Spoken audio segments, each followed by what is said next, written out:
Hello and welcome to Vancouver Carpenter.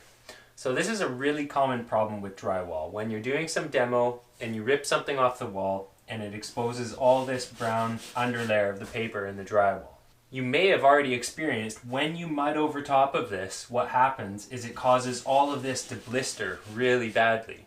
The solution to that is to seal it. The first thing you're going to need to do, however, though, is to prep it and make sure there's no loose spots left.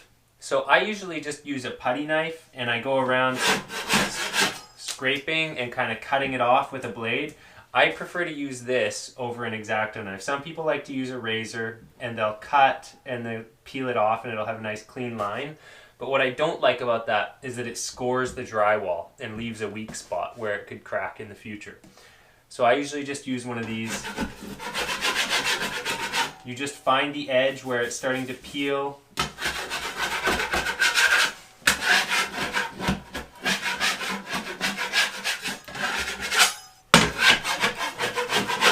So that one's ready now, and we'll do some more on this wall up here. Whenever you pull off like a vanity mirror, it always gets really bad. So I've got one of those walls we'll take a look at.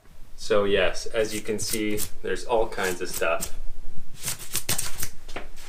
Now I just need to do the same thing.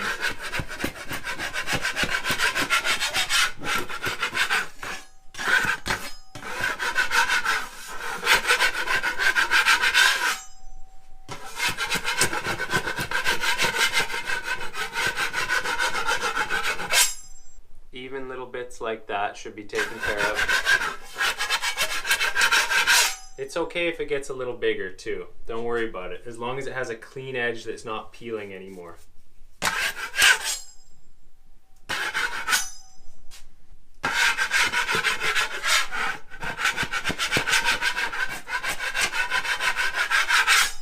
So you get the idea. I'm going to finish scraping this wall, and then there's one more type of these that I'm going to show you in a different bathroom. So when you've got a nice big spot like this and it's nice and sound and in good shape, all you have to do is prime it with something that's not water-based. But what you need to look out for are the ones that have a blister even under the brown paper. So right here you can see it's hollow underneath the brown paper. So I can't just scrape this off. See, I might think that's good, but actually there's a big blister under here too, and that's got to be taken out as well.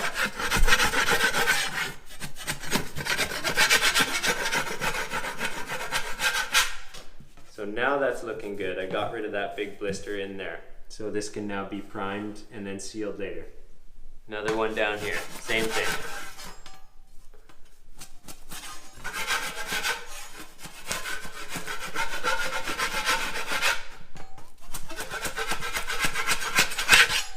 Well, that one took off on me.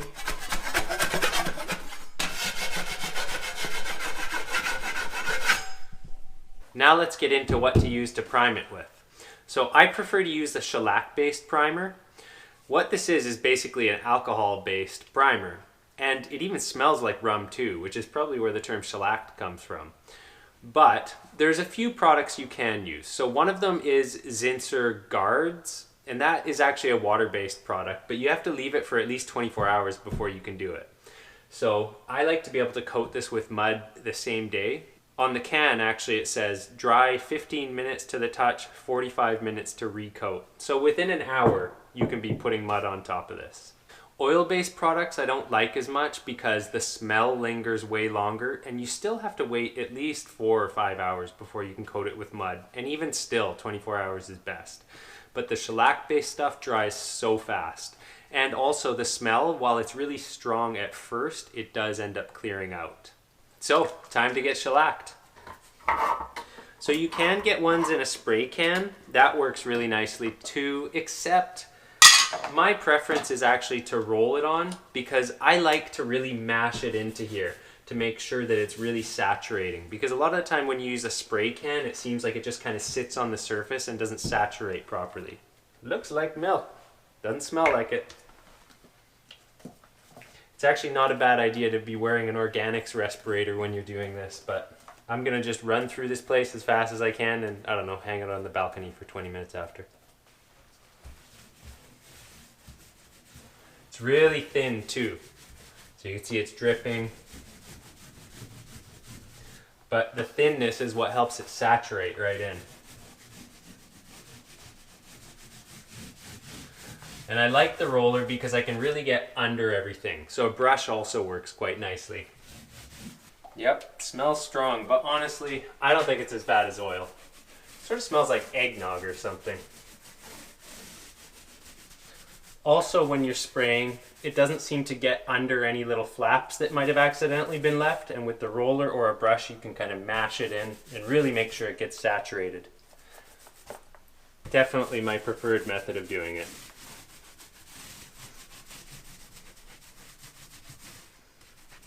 I've saturated the roller. Now I'm going to bag it and I can reuse it if I need to, but to be honest, if I don't get to it within a few days, this stuff will dry pretty quick, so the roller might just be done. You know, the smell on this stuff is actually really not that bad in here.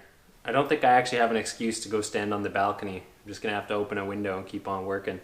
This has been drying now for just over an hour, and I'd say I can safely coat it.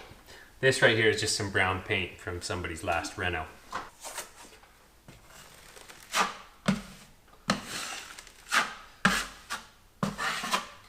So I'm doing a little more than just a tight skim because it often needs just about a 1/16 of an inch of mud over top of it to sand down and make sure that that little ridge from where the paper is to the old paint doesn't show a line after. If you skim it really tight, it's going to take you 2 coats to cover and make it perfect. But if you leave it on just a tiny bit thicker, then you only have to sand it once.